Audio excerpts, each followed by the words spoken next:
Hello my beautiful viewers, hi everyone, good morning. You are watching our blog and recipes and here I am Asha. Welcome back to my channel. तो आज नए घर का पहला पूजा हो रही है। पहले जो पूजा है वो घर के अंदर नहीं, घर के बाहर हो रही है एक्चुअली।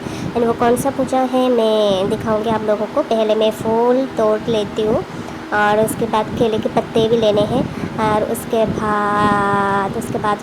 बाद और सारे प्रिपरेशन करने हैं पूजा के लिए। तो मैं नहा धोकर नए कपड़े पहन लिए हैं। हर बार पूजा के टाइम में नए कपड़े पहनना चाहिए, मतलब नए नहीं, मतलब धुले हुए कपड़े है ना, वही। तो धुले हुए कपड़े पहनकर एकदम से मैं तैयार हो चुकी हूँ पूजा के लिए प्रिपरेशन करने में। हाँ वही तो है, हिंदी गड़बड़ा गई आज फिर से। और यहाँ मैं बड़ी चाची के साथ बात कर रही हूँ। वो मेरे को पूछ रही है कि आज ही पूजा दोगे, तो मैंने कहा हाँ आज ही दे देती हूँ पूजा। आज ही पूजा मतलब दे देना सही होगा, क्योंकि वो है ना कि आज दिन भी अच्छा है पूजा के लिए। सो वही तो बड़ी चाची के साथ बातचीत ख़त्म करके मैं देखिए आम्र पत्र मतलब कि आम के पत्ते तोड़ के लाई हूँ। और यहाँ पे जो बांध के गए थे ना ट्यूबवेल पे रस्सी, जो ट्यूबवेल बनाने वाले बांध के गए थे, नीचे का जो है सीमेंट वाला वो लेयर ना, वो नीचे का जो है इस ट्यूबवेल का वो सख्त हो जाए ना, तो पाइप वगैरह, तो इसी वजह से तो मैं पंपिंग कर रही हूँ अभी। तो आज यही पूजा है, गंगा पूजन। तो घर में जब भी नया कुआं खुदा जाता है या फिर ऐसे ट्यूबवेल लगाया जाता है या पानी का कोई सा भी सोर्स होना, तो पूजा किया जाता है घर में, है ना, वही।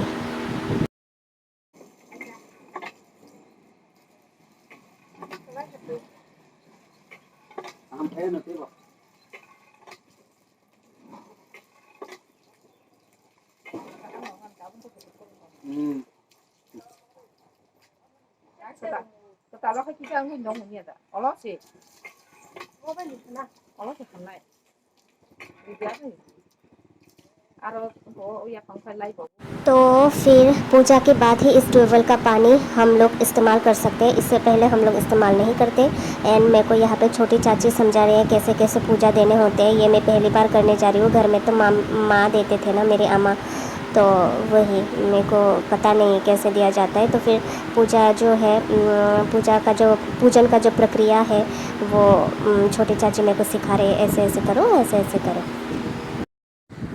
पूजा ख़त्म करने के बाद ही मैं करूँगी ब्रेकफ़ास्ट, क्योंकि पूजा से पहले ना पानी पी सकते हैं ना कुछ भी खा सकते हैं। तो पूजा ख़त्म हो जाने के बाद और फिर मैं प्रसाद बांट दूँगी सबको। फिर उसके बाद मैं ब्रेकफ़ास्ट करूँगी और बाकी घर का काम उसके बाद करूँगी। और फिर विंटर का मौसम है, सुबह सुबह नहा लिया और फिर उसके बाद थोड़ा बहुत ठंड लग रहा था, लेकिन अभी ठंड कम हो चुका है। क्योंकि ऐसे होता है ना कि सुबह सुबह जल्दी जल्दी उठते हो तो थोड़ा इधर उधर भाग दौड़ या कोई सा भी काम करते हो, तो फिर जो सर्दी है वो थोड़ा चला जाता है। फिर मतलब बाहर की जो एटमॉस्फेयर है, टेम्परेचर है, उसके साथ हमारा बॉडी एडजस्ट कर जाते हैं ना, तो बॉडी का टेम्परेचर, तो उसके वजह से ना ठंड कम लगने लगता है। तो वही है। तो यहाँ पे मैं एक एक करके सारे पूजा का जो है ना नियम ही तो बोलते हैं, नियमावली, वो कर रही हूँ। और उसके बाद नमन करने होते हैं गंगा मैया को। फिर वही होता है इस पूजा में, है ना। आपके वहाँ पे तो ऐसे कुएँ, मतलब शहर में तो कुएँ वगैरह नहीं है। नया वाटर सप्लाई भी हो तो नया वाटर सप्लाई का जब भी पानी आता हो या ट्यूबवेल का पानी, उसमें भी हम लोग पूजन करते हैं। या फिर घर में ऐसे होते हैं ना, घर में हम लोगों का तो यहाँ ट्यूबवेल में पूजा हो गया, तो घर के अंदर जो सिंक वगैरह लगा हुआ है, जो पानी का टैप वगैरह है, उसमें पूजन की ज़रूरत नहीं है। लेकिन कई बार ऐसा होता है कि उसमें भी पहली बार हम जो घर के लिए पानी इस्तेमाल करेंगे ना, उससे पहले हम लोग पानी का पूजा करते हैं।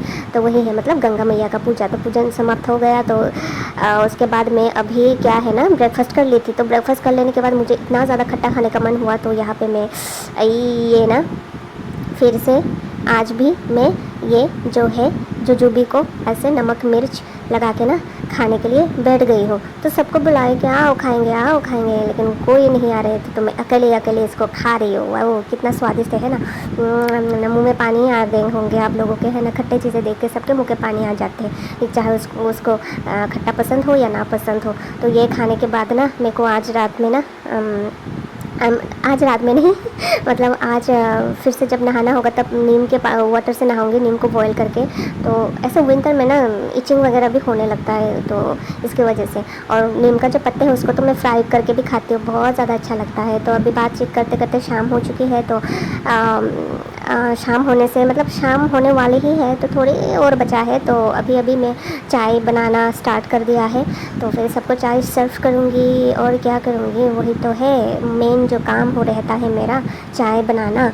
और फिर वही सारी चीज़ें चल रहा है। तो घर में जो काम करने वाले हैं उन लोगों के लिए भी, मतलब नए घर में जो काम कर रहे हैं उनके लिए भी चाय बनाती हूँ, तो घर वालों के लिए भी चाय बनाती हूँ। तो एक ही साथ बना ली, तो सबका टाइमिंग एक ही कर दिया मैंने, बार बार कौन चाय बनाएगा, है ना, उसी वजह से। तो आज ईंटें जो तोड़ रहे हैं ना, ईंट का जो चिप्स बना रहे हैं ना, वो दीदी लोग भी आए हुए हैं। वो लोग तो इतना ज़्यादा चाय की डिमांड करते हैं ना, तो कभी कभी मैं बोल देती हूँ कि आप लोगों को तो 2 बार चाय दे ही दिया, तो अभी भी पीने हैं, तो बोलते हैं हाँ अभी भी पीने हैं। फिर 3 बार बन जाता है, फिर उसके बाद भी मांगते हैं ना, तो मैं बहाना बना देती हूँ कि मैं मुझे बुखार आ गया है सर्दी की वजह से ना। एक्चुअली में मुझे आता भी है बुखार कभी कभी, है ना, ऐसे साइनस मेरा इन्फेक्शन हो जाता है ठंड की वजह से, धूल मिट्टी की वजह से। तो इस वजह से थोड़ा मन भी नहीं करता कि 24 आवर्स में से मतलब जो स्लीपिंग टाइम होता है उसको माइनस करके जितना भी टाइम रहता है उसी टाइम में आप सिर्फ हाथ पैर चलाते रहो, काम करते रहो, वो चीज़ अच्छा नहीं लगता ना। रेस्ट के लिए भी टाइम चाहिए होता है। लोग ऑफिस से सुबह उठ के ऑफिस जाते हैं, फिर ऑफिस से नहीं आते हैं घर में, तो फिर मैक्सिमम लोग तो घर में आके फिर से काम करते हैं। लेकिन मतलब मिनिमम लोग घर में आके फिर से काम करते हैं ऑफिस से आकर भी, ऑफिस वर्क के बाद भी। लेकिन मैक्सिमम लोगों को तो घर में आके आराम करने का टाइम मिल जाता है, खुद का सेल्फ टाइम मिल जाता है, वो भी नहीं मिल रहा मेरे को। चलिए आज चाय बनाने का रेसिपी बता देती हूँ। हमारे फैमिली में किसी किसी को डायबिटिक, मतलब कोई कोई डायबिटिक पेशेंट है, तो उसके वजह से दो दो पतीले में चाय बिठाने पड़ते हैं। लेकिन मैंने अभी क्या निकाला एक नुस्खा कि एक ही पतीले में चाय उबालती हूँ। तो पहले शक्कर को ना ऐसे घोल के रखती हूँ गर्म पानी में अलग से, और फिर पानी जब चढ़ाती हूँ ना चाय के लिए, तब उस पानी को रख देती हूँ और उसमें शक्कर को घोल के रख देती हूँ। थोड़ा सा पानी में शक्कर घोल के रख देती हूँ ताकि शक्कर अच्छे से मेल्ट हो जाए। तो उसके बाद गर्म पानी में चाय डालती हूँ, फिर चाय जब हो जाए सारे मसाले डालती हूँ, मतलब चाय जब पक जाए ना तो सारे मसाले डालती हूँ, इलायची, लौंग, जिंजर वगैरह और ब्लैक पेपर वगैरह। फिर उसके बाद वहाँ पे मिल्क डाल देती हूँ, या फिर डायरी वाइटनर है तो मिल्क पाउडर है तो क्या करती हूँ, पहले जब चाय चढ़ाने के लिए पानी पहले उबाल लेती हूँ ना, उसी पानी को रख देती हूँ और उसमें डायरी वाइटनर यानी कि मिल्क पाउडर मिला के घोल कर ग्लास में अलग से रख देती हूँ। फिर चाय जब पक जाएगा, मसाले जब पक जाएगा, उसमें मिल्क डाल देती हूँ, फिर उसको थोड़ा पकने देती हूँ। उबाल आने के बाद ना कप में ले लेती हूँ, फिर शुगर फ्री पाउडर ऐड कर देती हूँ। वो हो गया डायबिटिक पेशेंट्स के लिए।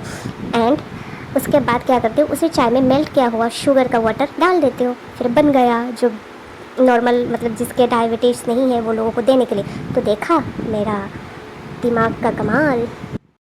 सबको चाय सर्व कर दिया, घर वाले, नेबर, और फिर इकट्ठा बैठते हैं ना बॉनफायर के सामने सारे जो लोग हैं आकर, है ना, तो सबके लिए चाय सर्व कर दिया। जो काम कर रहे हैं भैया लोग यहाँ रह के ना, कारपेंटर्स भैया लोग, उनके लिए भी चाय बना के सर्व कर दिया सबको।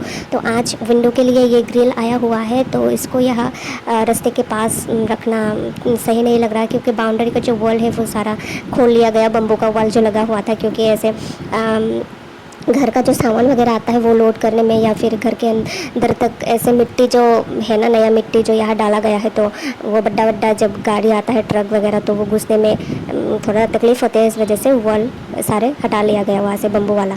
तो अभी खुला है सारे बाउंड्री, तो इसकी वजह से ये वगैरह ना चोरी ना हो जाए, इसलिए मैं अलग से मतलब इसको सेफ़ जगह ले जाके रख रही हूँ, मतलब अभी, ताकि ये चोरी ना हो जाए। वैसे यहाँ चोर वगैरह तो आते नहीं, लेकिन रिस्क लेके क्या फ़ायदा, है ना। तो यहाँ पे ये क्या, ये चालू की ईयरिंग है, जब नहाई होंगी तब खोल के यहाँ रख दिया होगा। है ये बाहर ही रख दिया, इसने भूल गई होगी, मैं देख कर आती हूँ। उसके बाद मेरे को ये सारे सूखे हुए सुपारी जो सूखने के लिए दी थी ना कुछ दिन पहले, एंड इसको अभी ऐसे काटूंगी ना, छोटे छोटे खाने लायक बनाऊंगी इसको, क्योंकि फंक्शन में ना बहुत सारे लोग पान खाने वाले होते हैं, तो उनके लिए सुपारी मतलब कॉमन ही होता है कि सुपारी ऐसे ना रखना, उस मतलब कोई सा भी फंक्शन हो, पान सुपारी जर्दा चूना वैसा रखना पड़ता है, तो गेस्ट आते हैं तो वो खाते हैं। तो इसी वजह से अभी मैं सुपारी काटने का काम में बैठ चुकी हूँ। देखिए ना, काम पे काम, काम पे काम एंड काम पे काम। एंड शुक्र इस बात का है कि यहाँ काम करने के टाइम में बैठ कर जब भी काम किया जाता है तो गप्पे लड़ाने के लिए लोग मिल जाता है आसपास। और यहाँ गांव में क्या होता है ना, आप अकेले रूम में बैठकर कभी ऐसे झंझट वाला काम मत कीजिए। आपको जब भी काम करना हो ना, तो इधर उधर देखिए और देखिए कि कहाँ मतलब ऐसे लोग ज़्यादा करके बैठे हुए हैं, वहाँ लेकर जाइए। फिर वहाँ मतलब किसी को मत बोलिए कि कर दीजिए, बस आप करते रहिए, बात करते करते तो सब एक एक करके आ जाएंगे आपको मदद करने के लिए, है ना। देखा मेरा चालाकी। और हाँ, यहाँ पे छोटी चाची मदद करने के लिए आ गई है, अपना जैकेट वैकेट पहन के फुल्ली मतलब प्रोटेक्शन खुद को ना, खुद की बॉडी को विंटर से मतलब सर्दी से बचाने के लिए। और पीछे बैठे हैं छोटे चाचा एकदम कंबल ऐसे ओढ़ के ना। तो अभी यही चल रहा है, सुपारी कटिंग करने का काम। कैमरा में तो ऐसे छोटे ही दिखते हैं, हर चीज़ भी ना कम ही दिखते हैं, सुपारी कैमरे में कम दिख रहे हैं, और लेकिन खुले आँखों में देखे ना एकदम डायरेक्ट आँखों में, तो ये बहुत ज़्यादा सुपारी है। आज इसको मतलब पूरा कंप्लीट करके जाने हैं। अगर नहीं कंप्लीट हुआ तो कोई बात नहीं, फिर भी है मन में ठान लिया कि आज इस काम को कंप्लीट करके जाने हैं। और भी सुपारी है सूखने के लिए, देने के लिए बाकी और भी है। आज मैं भूल गई सुपारी सुखाने के लिए देने के लिए, है ना। तो वही सारी चीज़ें रहती है, कभी भूल जाती है, छोटी मोटी चीज़ें हैं ना, छोटी मोटी चीज़ें हैं, लेकिन ये बहुत ही बड़ा सा है एक मेन्यू, मतलब एक आइटम, फूड आइटम में ही इसको गिना जाता है यहाँ पे। मतलब लोगों को ऐसे खाने के लिए ये देना पड़ता है ना, कि कोई भी फंक्शन या ओकेशन हो, ये तो कॉमन ही है। तो ये काई का मतलब छोटे मोटे चीज़ हुए, ये बड़े बड़े चीज़ हुए। आप किसी को राइस खिला दो, कितना भी 56 भोग खिला दो, लेकिन उसके बाद 5 सुपारी तो देना ही बनता है। ये एक रिचुअल जैसा बन गया है ना। बिना पान सुपारी जर्दा चुना के ना प्लेटर्स कंप्लीट नहीं होता। ऐसे हाजमा के गोले नहीं खाते लोग खाना खाने के बाद, तो यहाँ पे खाना खाने के बाद पान खाया जाता है। हर कोई नहीं खाते, लेकिन मैक्सिमम लोग पान खाते, उनमें से एक मैं भी हूँ। हालांकि मेरा पान खाने का जो आदत है धीरे धीरे छूट रहा है। मैंने कोशिश की कि इस चीज़ को मैं ना खाऊं। तो सुपारी कट करने के बाद यहाँ पे मैं आ गई पी बसा के यहाँ पे। आज मेरी डिनर यहीं पे होगी। पी बसा ने मेरे को इनवाइट किया है अचानक से कि आओ आज डिनर यहीं करेंगे। तो मैं डिनर के लिए बैठ गई हूँ यहाँ पे, और देखिए कितना सारा भोग लगा हुआ है यहाँ पे खाने के लिए। और यहाँ पे पापा को भी इनवाइट किया है, पापा भी आए हैं मेरे साथ यहाँ पे डिनर करने के लिए। पी बिसा के बड़े भैया भी आए हुए हैं सिटी से, तो हम सब मिल के अभी यहाँ पे डिनर करेंगे। तो आज के लिए इतना ही, कल फिर मिलते हैं। Till then bye bye.